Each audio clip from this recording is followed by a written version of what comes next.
Selamat pagi, shalom buat kita semua. Saya sedang berada di daerah Sukabumi, eh, daerah wisata Curug Sentral, saudara. Nah, ini adalah alam yang luar biasa. Ada kebun teh, ada air terjun, ada lembah. Ya, kedengaran tuh suara air tuh, benar-benar indah luar biasa. Nah, saudara, saya mau berbicara sesuatu tentang kesetiaan, saudara. Ya, beratkah sebuah kesetiaan dilakukan? Memang secara daging, secara manusia itu berat, membutuhkan pengorbanan juga, saudara. Ya, saudara, kenapa kita bisa setia? Karena Yesus sudah lebih dahulu setia.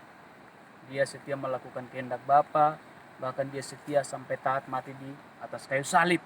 Jadi makanya kita orang percaya kita bisa setia karena kita memiliki spirit, ya, atau semangat yang sama seperti Yesus, saudara. Ya. Jadi eh, dalam hidup kita ini kita harus yakin bahwa sebuah kesetiaan itu menuntut sebuah tanggung jawab.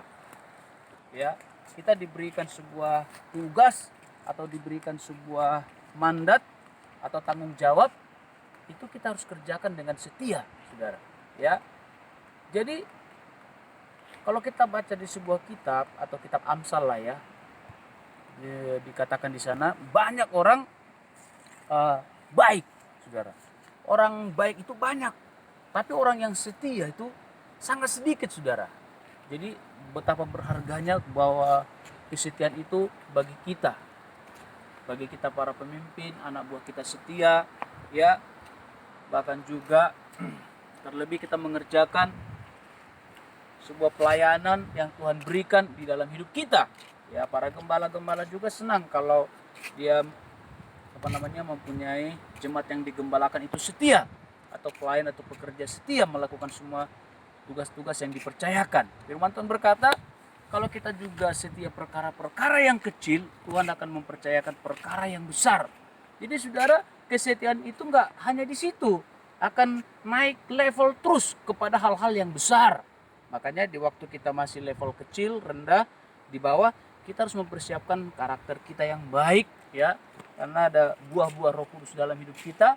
Jadi kita percaya bahwa salah satu buah Roh Kudus adalah kesetiaan. Tahukah saudara, dalam bahasa Inggris King James Version, kesetiaan itu adalah faithfulness. Artinya orang yang penuh dengan iman. Nah, jadi orang yang setia pasti orang yang beriman, saudara. Ya, jadi kita bisa setia karena Yesus sudah melakukannya. Dia taat dan mati setia, dia sampai mati di atas kayu salib. Anak Tuhan, pelayan Tuhan, hamba Tuhan pasti bisa setia karena Roh Kudus ada dalam hidup kita. Buah roh itu ada, kesetiaan. Amin. Jadi setialah saudara mengerjakan pelayanan, setialah saudara dalam penggembalaan, setialah saudara dalam melakukan seluruh tugas yang Tuhan percayakan. Setialah saudara juga sebagai kepala keluarga, menafkahi atau bertanggung jawab buat keluarga saudara. Setialah saudara juga yang belum menikah, setialah saudara kepada calon pasangan saudara, pacar saudara, ya. Dan saudara juga ya yang bekerja juga, setialah saudara kepada bos saudara. Jangan melawan tapi tunduklah, karena itulah sebagai anak Tuhan. Amin. Kami dari Curug Sentral, daerah Sukabumi mengucapkan Tuhan memberkati kita semua. Amin. Yes.